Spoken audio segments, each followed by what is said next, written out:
What's up guys? In today's video I'm going to teach you and I'm going to show you how to create a React app.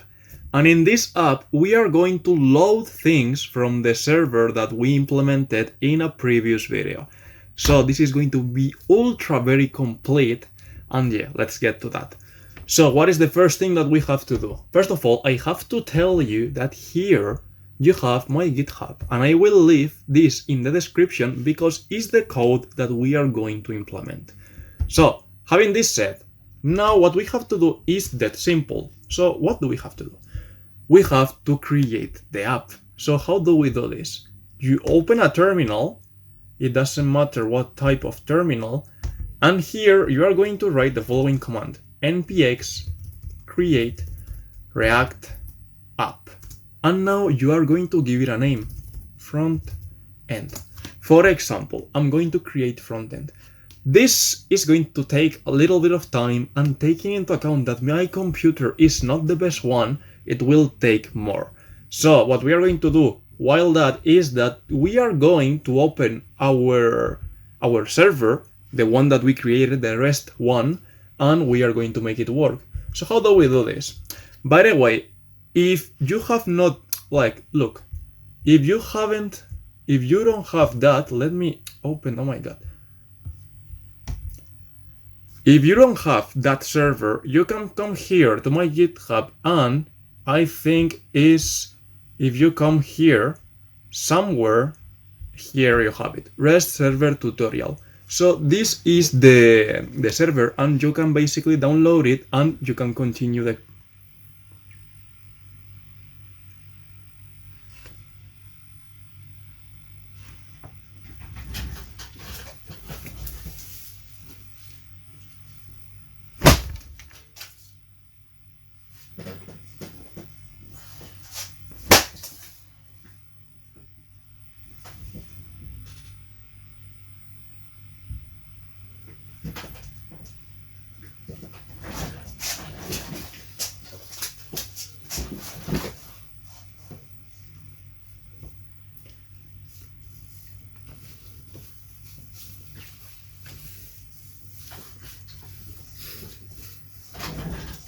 So while that is being created, what we are going to do is that we are going to open the server that we created in a previous video. I will leave the video in the description, but look, you can come to my GitHub, to this repository. I will leave it as well in the description, and yeah, you can download it and you can do this tutorial with me. So having this said, we are going to start doing some things. So let me put this, oh my god, let me put this here. Now what we are going to do is that, okay, now we have this created, perfect. So we can run it, we can put npm start. So this is going to open a browse. Okay, I forgot that I have to move into the folder front end, and here we put npm start, we open Visual Studio Code, and one thing is that the folder has been created in another screen. So you would take the folder and you would put it here, but yeah, whatever. So you would do something like this, perfect. So once you wait a little bit, this screen would have been loaded, and this is basically the app. But this is not the app that we want. If you remember that previous video that we did, what I did is basically a REST server that was sending products. So you could create products and you could list products, etc. So in this video, we are going to create and we are going to list products, but in the front end. So what is the first thing that we have to do? Okay, here, we are in the code. You come here to the source folder and you delete everything except for index.js. So let me select everything, deselect index.js, right click, delete, and that's it, perfect. So now that everything is deleted, this is going to tell you, hey bro, I cannot work, I'm missing lots of things. We are going to come here to the index.js, remove everything, like literally almost everything, and here you remove that as well. So we are going to start from the beginning. Okay, what is the first thing that we have to do? We have to create a component, and this component is going to be called app.jsx. RavC, if you put RavC, this is a snippet, and this is going to automatically create you a base component, so you don't need to write all of this. Perfect. So now what do we have to do? Okay, we have this app and we could try to load it here. So we are going to come here, we are going to put app, we save, and this is telling me that I cannot resolve this because I don't know why. Okay, now, so here we have it. We have the app component, but this is not what we want. For example, we want to create products, so we need to create a form. So how do we do that? Very, very simple. We are going to create another component. So here you come and you put create product.jsx. It doesn't matter if you put JS or JSX. I like it because I have here this icon, but it truly doesn't matter. So again, ref-c, and we are going to create this form. Now, instead of div here, we are going to put here form. And now, in order to see this, we are going to load this component in the app. We later will change this, but let me put this correctly. Okay, now we have create product and we have it here. And this is a form. And since this is a form, we need loads of inputs. So the first one will be the name. So here we are going to put, the name of this input is going to be the name.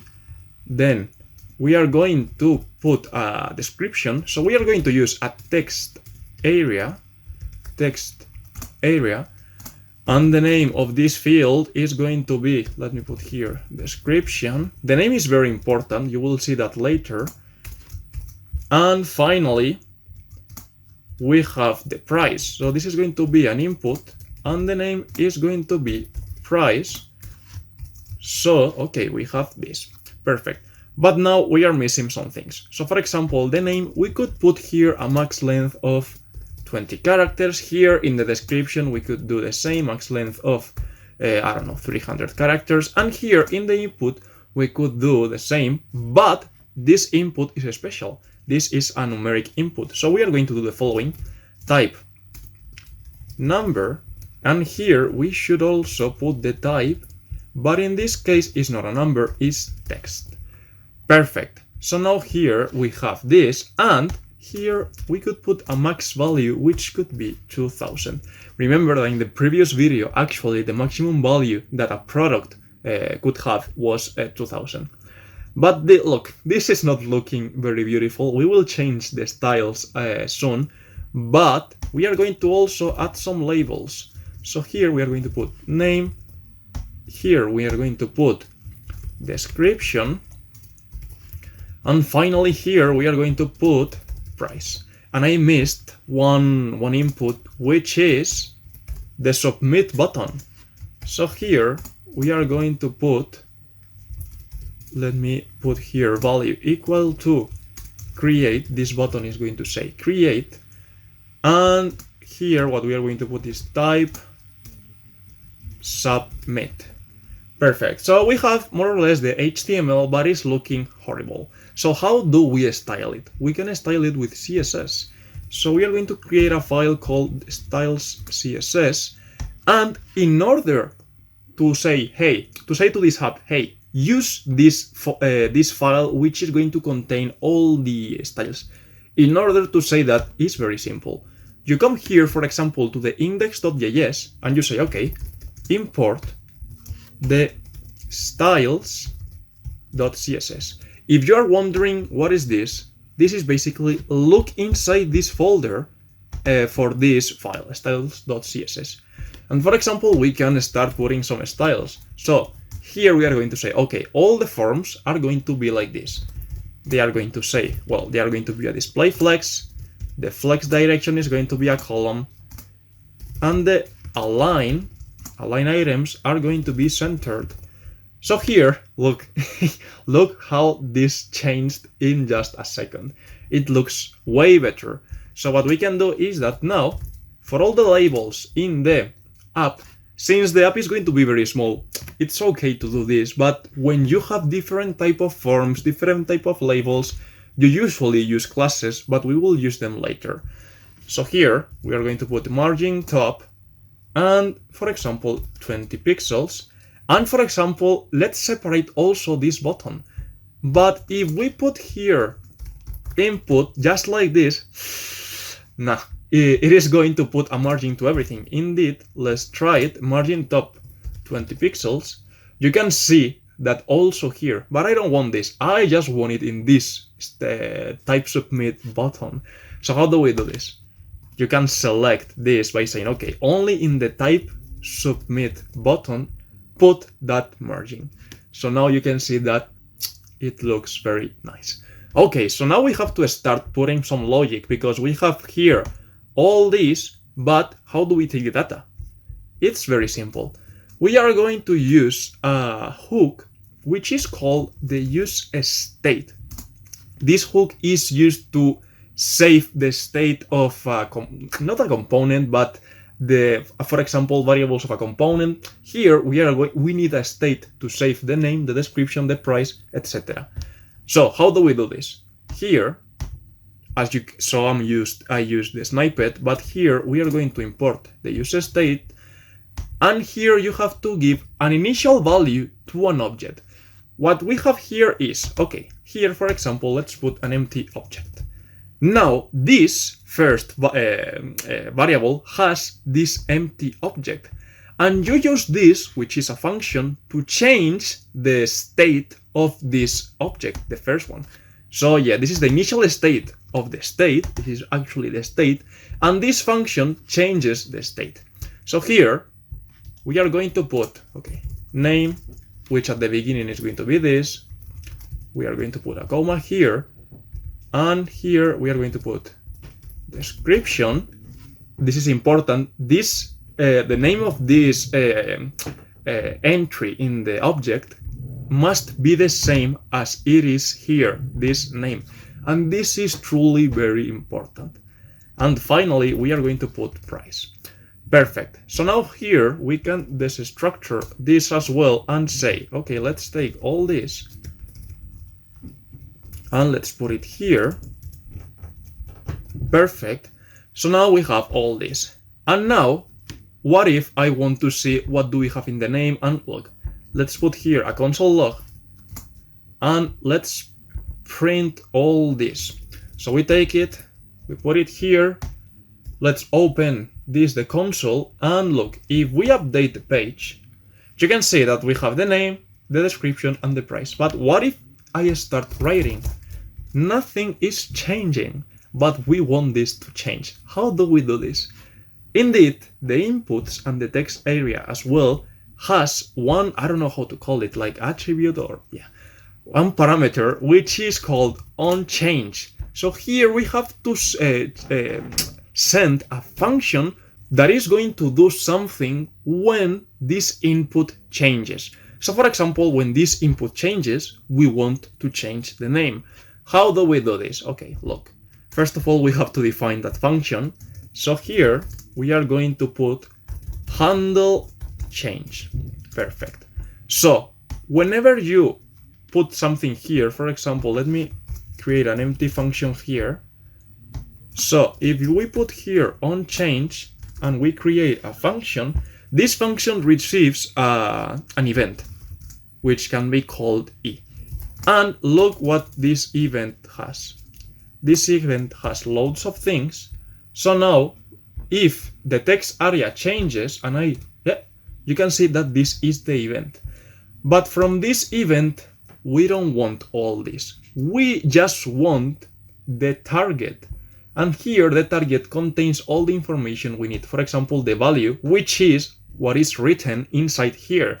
And also we want the name, which is, in this case, description, so we can access this state. So let's continue. Instead of writing this here, since the function is going to be very similar to all these inputs, what we are going to do is the following. Here, we don't want that full event, we just want the target. And now what we are going to do is that, okay, now that you have this, we are going to call the set. And here let's put set from values, let's call it like this. And we are going to set from values, we are going to call this function. And look, you can do this. You can basically come and put here well, not like this. You can basically come and put here name, description, and yeah, price. But look, this is not the best way, because yeah, this is a function, and basically what you send here is going to be what the state is going to be later. So there's a better way to do this, which is putting inside here another function. So what am I doing here? Here, instead of taking the values from here, this is actually taking them from the memory itself. So these are the last values.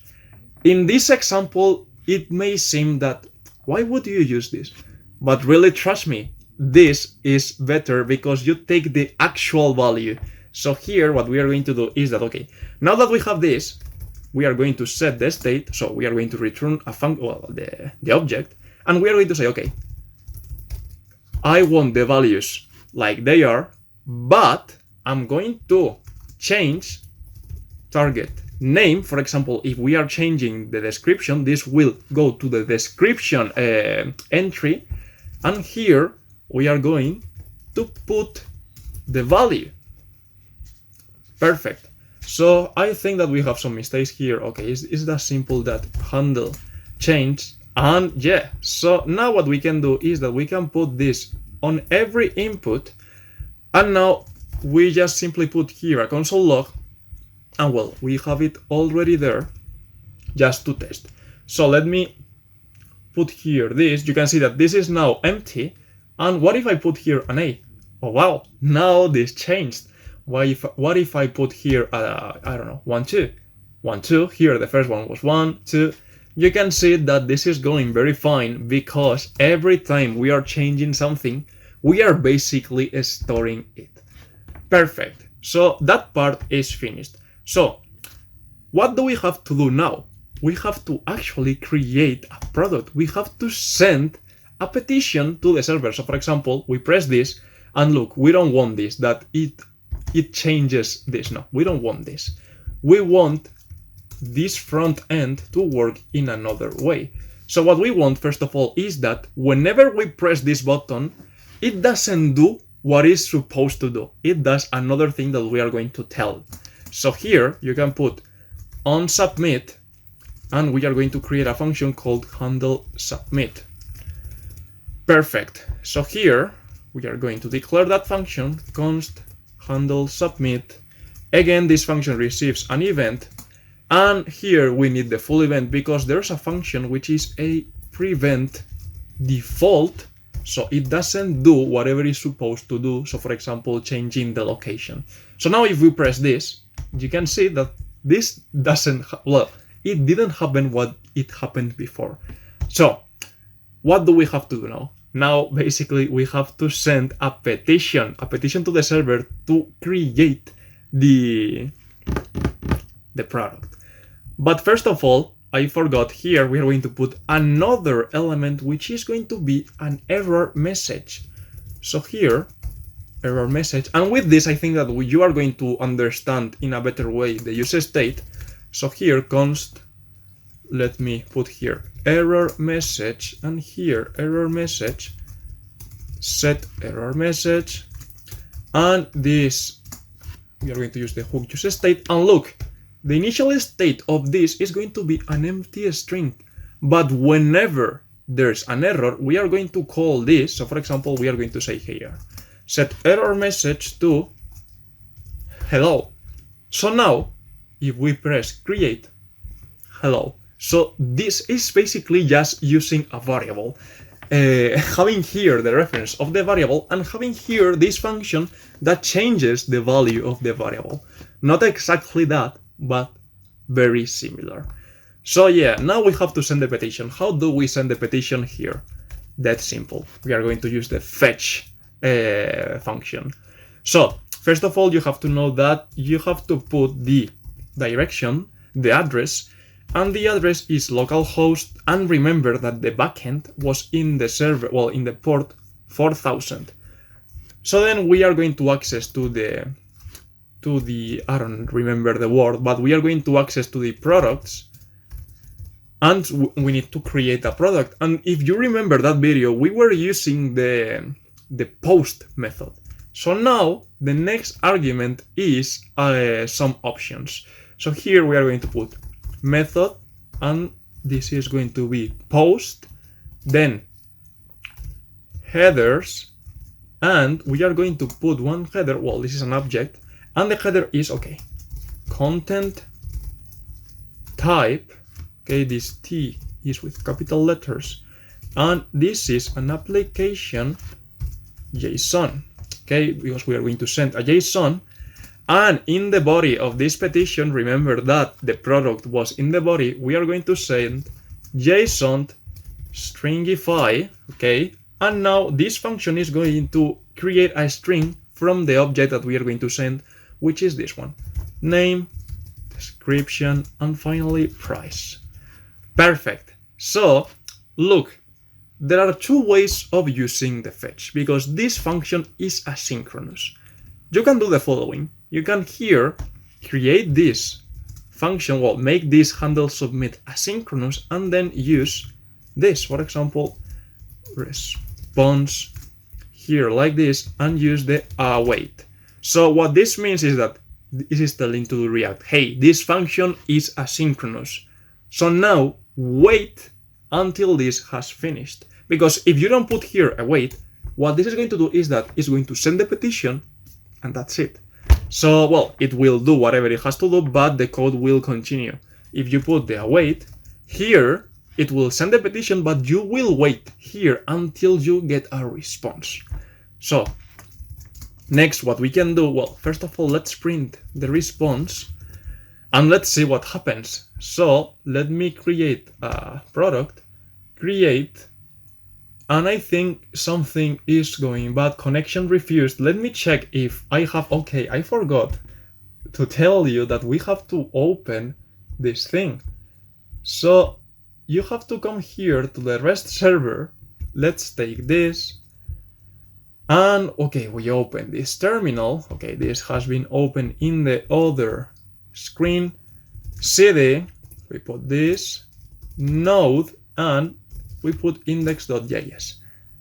Server is working fine, perfect. So now what we have to do, let's come back to our thing. So let me put this here, and let me put this here, perfect. So let's try it again. You saw that this was faster, and we received an error 400. This means bad request, and it's obviously because we haven't put anything here. We need to put a name, we need to put a description, and we need to put a price. So for example, I don't know, I'm going to put here Goyo Satoru, description, Jujutsu Kaisen, and the price, let's put 1090. So here, instead of printing that, let's do something more useful, which is if from the response, as you can see here, we have a status, and this is an object. So in order to access to that status, we put here response status, and we are going to say if this is like this, let's put here set error message, and the message is going to be error in the post, for example. And we are going to show, let me put this, we are going to basically show this, the response status. And why not, let's also show the message. So the message, for example, if we open this, you can see that is the status text. So we are going to put here response, and then status text. Perfect. And otherwise, we are going to put set error message, and we are going to say product created. Perfect. So one cool, but look, if I put here create error in post, I forgot here to put this, that this is different from 200, because the 200 error means that everything is okay. Like, it's not an error, it's like good. So this was created, we will check that later, but what if I want that 2 seconds later of showing this message, disappears. What we can do is we can use a function called, let me put it here, let's call it set timeout, and here let's call the function set error message, and the message is going to be an empty string, and here we just have to put the seconds in milliseconds, so for example 2 seconds. So if we now put Riomen Sukuna description, let's put here 1000, create, product created, wait a little bit, and it disappeared. Perfect. So we have this, we already know how to create a product, but now we need to list them. So how do we list the product? Very, very, very simple. So first of all, we need to create something like a grid where all the products are going to be. So we are going to create a component called products.jsx. Remember RavC, perfect. Okay, let's put this like this. Okay, and now the thing is a little bit different because we are not going to send a petition based on an event like clicking. No, we need to ask the server whenever this component is loaded, we need to ask the server, hey, give me the things, the products. So we need to do that. Let me also come here to the app and let's change this. Instead of having here create product, we are going to have products. Okay, perfect. So now in products we basically don't have anything, but let's load the products. How do we do this? First of all, we are going to use a useState, and we are going to call this products, and here this is just an empty list. Perfect. So it's telling us that useState is not defined. We are going to define it. And now the next thing that we have to do is to call that. But one very important thing is that it must be called only when the component is mounted. So how do you do that? Like, how do you say, hey, do this only when the component is mounted? We are going to use another hook, which is the useEffect. This hook is very cool. So the first thing that it receives is this callback, a function. Then the second thing it receives is here the dependencies. So this is very important because if you leave this empty, whatever you put inside here is going to be only executed once when the component is loaded, when the component is mounted. If you, for example, receive a variable through here and you put it here and that variable is a state that usually changes, whenever there's a change of that variable that you included in this list of dependencies, the function that you put here is going to be executed. Fine. Another thing is that this usually returns another function. And this function is to say, okay, when this component is going to be destroyed, just before you destroy it, execute this.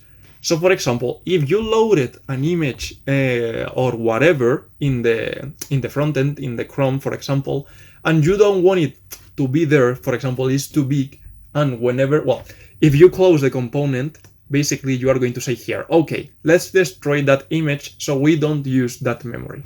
But we are not going to use this. So now inside here, in the place that we are saying, okay, okay, once the component is loaded, we are going to load the things. So how?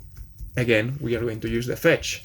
And here we are going to say fetch. Again, we are going to send we are going to ask the server, and this is localhost 4000, and here we need to put AP products, and now again we are going to put this, but we are just going to put the method because we don't need anything else, and the method was get.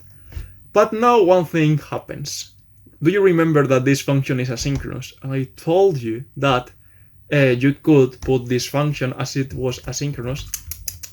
Here you cannot do that. Like, this is going to tell you loads of things on or not. Let me check. Look, what it's telling you here is that you shouldn't do this. Like, you shouldn't put async. Like, this function that you send to the useEffect shouldn't be async. So what we are going to do in this case is that we are going to put here then. So this is saying that, okay, when, well, basically this is a promise. And whenever the promise is fulfilled, we will receive something, but that something may be, I don't know, in 10 minutes or whatever, in some time. So once we have that, we receive something. For example, here, response. And we say, okay, now that we have this response, and this response is a JSON because I know it, I'm going to say, okay, response, well, return the JSON object.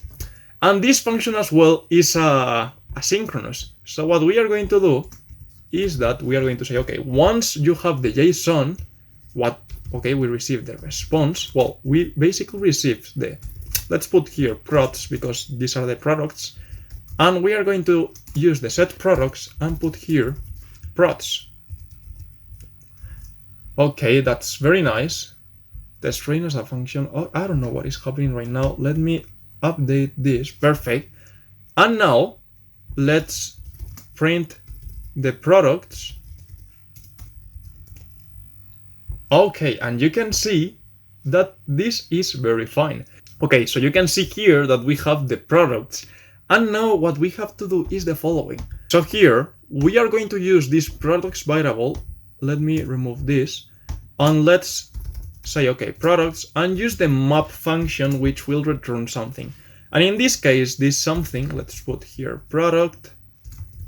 This something is going to be a component that we are going to create now. Product, and we are going to send here product,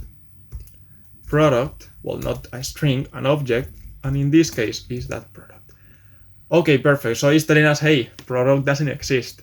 So we are going to come here and put here product.jsx, remember graph C, and look, this is pure HTML. This is going to be very fast.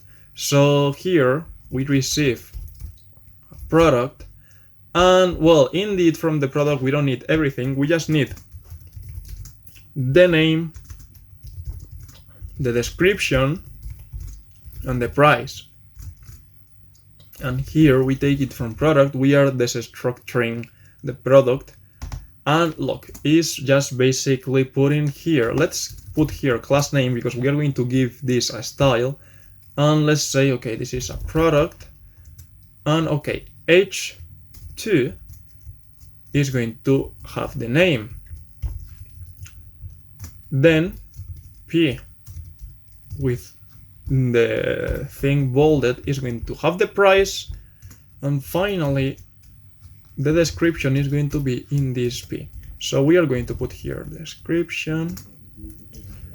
Okay, perfect. So this is still saying that, so we come back to products and we import this, and okay, you can see that now we have things. Look, you can see this because I was putting whatever, but look, we have the last two that we put. So here we have Goyo Satoru and Ryomen Sukuna. But it seems like we have a problem with the price. So let's check this. Okay, I forgot to put this between braces. Now we have the price, perfect. So okay, we have this. Let's put a little bit of styles here. You're going to see that this is going to look super nice. So let's put here product. And okay, first of all, let's make this. Look, I'm going to show you something very cool. So what you have to do is this is very useful. You click here, Control Use C, and you can see that now whatever you put the mouse on top, you are going to see the HTML basically. This is basically this option. Okay, so now you have here element style. And you can basically play with the style here. So for example, I'm going to put here display. This is going to be grid. And now look, grid has loads of options. We are going to put this, and we are going to say grid template rows. And for example, each row is going to have 25 pixels. I remember there's a repeat, but I don't remember how to use it. Maybe 25 is not enough. Let's put, I don't know, let's put 40, whatever. Leave it like this. And now what I usually do is that I take this, boom, boom, boom, I put it here, and now, yeah. So let's change this. Let's put 40 pixels. Okay, and now the problem is that this usually has a margin, and we can take this and let's say, okay, we are going to take all the H2s, all the P's, and we are going to say this, instead of this thing, we are going to put it to 0. And look, this changed a little bit. And also we are going to go back to the product and we are going to put this a line in the center here. And okay, so this is aligns item. So let's align items center. We save, we update, and okay, this is looking very nice. Whenever you update, everything that you put it here changed, but what you put here doesn't. So you can check if what you put is fine. Okay, another thing that we are going to put is that we are going to say border is going to be 2 pixels, solid, aquamarine, for example. If we put it, palm, we have it. Let's also put a margin of 20 pixels on every side, fine. Let's put this. Let's also round this border. So how do you do that? Border radius, 10 pixels. Okay, let's put it a little bit more, 20. Fine, but it looks still a little bit boring. So for example, when I put the mouse on top, I want it to do something. So what we can do is the following. We can say, okay, product, hover, and whenever the mouse is on top, this is going to do something. So for example, we are going to add a box arrow here, 0 pixels, well, 3 pixels, 3 pixels, 10 pixels. I don't remember what is each of these. I think this is like the y-axis, the x-axis. Yeah, this is the blur. Yeah, I don't remember. Here we are going to put aquamarine, and by putting a comma, you're going to say, okay, also do this, but in this case, in the other side. So look, if I put the mouse on top, it looks nice, but it's like too fast. I want it to appear slowly. How do we do that? You add a transition to the product and you say that this is going to be 0.3 seconds. So check this out. Aha, it changed. So now what we can do is that we can also put that, look at the cursor. The cursor, I don't like it. So here we are going to put cursor pointer. So now it changed as if you could click it. So yeah, I don't know if I have anything else to do it. Let me check. Yeah, we have to do something else, and it's basically navigating through the screens, because now, yeah, this is here in the app, but I don't want this in this way. How do we do this? And basically, how do we navigate? We are going to use this. Let me open it. Here you come to React Router. So this is the documentation. Look, we are basically going to do something like this, but yeah, this is the documentation, and here you have loads and loads and loads of information. So that's basically what we are going to use. So we need to install that. How do we do it? Let's not open this terminal. Let's go back to this one. Yeah. And here you just have to put npm install react router DOM, and one thing, there's a previous version which is the 5th one. Here we are going to use the 6th one. So put an arroba in Spanish. I don't know how to say this in English. 6 to load this, well, to download the 6th version. And yeah, now we are going to start using the navigation. Okay, this was installed very, very fast. So, okay, this should open. Okay, we use npm start again, and this opens a new application, and now check this out. This is going to be very cool. Let's remove these products, these two things. Perfect. And now what we are going to do is that we are going to use the browser router from React DOM. So inside here we need to put some routes, and here we are going to put the app router, which is a component that we are going to create right now. App router.jsx, perfect. And here this component RapC, as always. Now here we are going to establish the routes. This is very simple. So how do we establish the routes? We are going to use another component which comes from React Router DOM, and it's the routes component. So here you put this, and yeah, we have to import, let me see, routes. It doesn't take it from, and this is React Router DOM. Nice. Okay, perfect. So we have here the routes, but these routes take something, which is the location. And you may be wondering, hey, why don't you do this in this component? Why did you create another component just to do this? It is important because here we need to use a hook called useLocation. useLocation. But this hook can only be used inside a router, for example, the browser router. So we need to put this component inside the router, so whenever we try to call the useLocation, we don't have any kind of problems. Let me also remove this. So yeah, perfect. Okay, now that we have this, useLocation is telling us that it doesn't exist. If you do this, okay, it's telling us that this doesn't exist. I don't know why.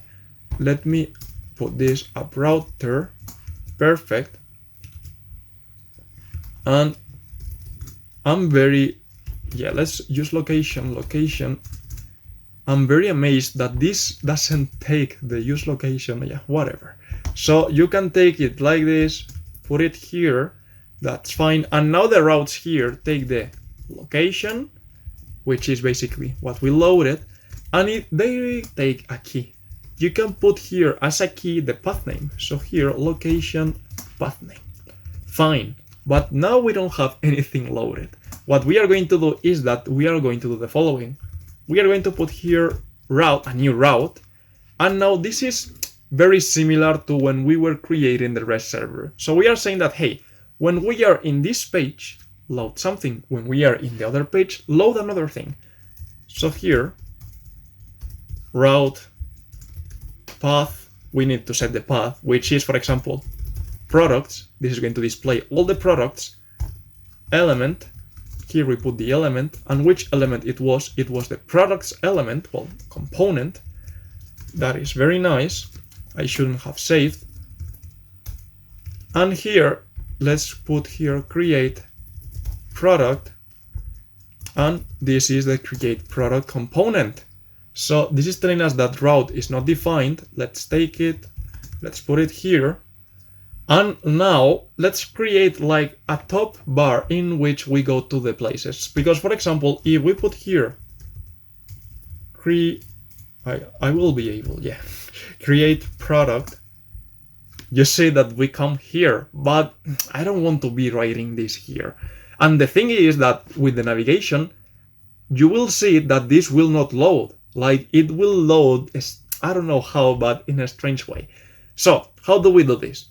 We are going to create that top bar, and in order to create it, let's create a new file. So let's put here top.jsx, rapc, and this is going to be let's put here class name, top bar, and here we are going to have 3 buttons. So this is going to be the first button, second and third. The first one is going to, for example, go to the index page, which is going to be empty, but whatever. Here we are going to put products to go to the products, and here we are going to go to create product. Perfect. And one thing that you're going to see right now is that not everything needs to be inside a route. What I mean by this is that, for example, if we come here, not everything needs to have here a route. Indeed, we can come here and put a component. So for example, we can put top like this, and you're going to see that this is here, but it's going to be here on every page. So what we are going to do now is like, well, let's make it functional and then we will give it some styles. But yeah, here there's another event which is the onClick, and we want this to do something. So we are going to put equal, let's put here this, and this is a function, but it doesn't matter, like this is just here, so we are not going to create a function here. And let's put, okay, here I want you to go to the page that we are clicking. So for that, we are going to use a function called navigate, okay, not like this, navigate, perfect. And inside here, we have to put the, okay, not this, the direction, the place that we are going.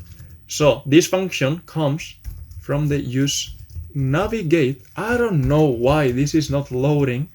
So const useNavigate, let's put here navigate. And this is going to say that this is not defined, perfect. So we are going to take it, useNavigate from, and this is React router DOM. And now, for example, index is going to be the main page, this one.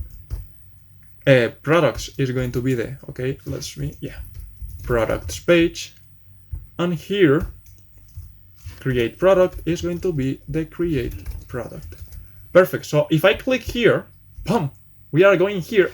And remember, this is not loading in, yeah, like the window is not being reloaded or whatever. No, it is just taking what it needs, which is this component.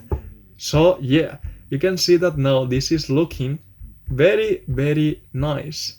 So finally, we are going to give here some styles, but the styles are going to be that simple. So we use the display grid and we use the display flex, but we are going to also use the display flex.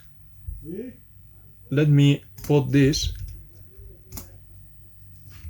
like this, and here we are going to put justify content space between, and look, it's going to look like this, just this. So guys, this is everything for this video. Look, it was truly nice because now I know this is not a deep level application, but you truly understand the basics of React, and trust me, like there are not much more. Like you have Redux, which is context and all that, but with this you know a lot. So for example, let me show you one thing which I still haven't deployed, but this is going to be a great business. And look, I have created all this with that knowledge. So for example, you click here, you have these products, and also this is responsive. You can see that here, you have all this here. You can create an account, register, whatever. This is going to be a great business, and I will create a video talking just about this. You can sign in with Google, and this actually works. For example, here I have that account. You can see that it didn't reload it. So everything is with this knowledge. A little bit more, context, Redux, and all that, but not much more.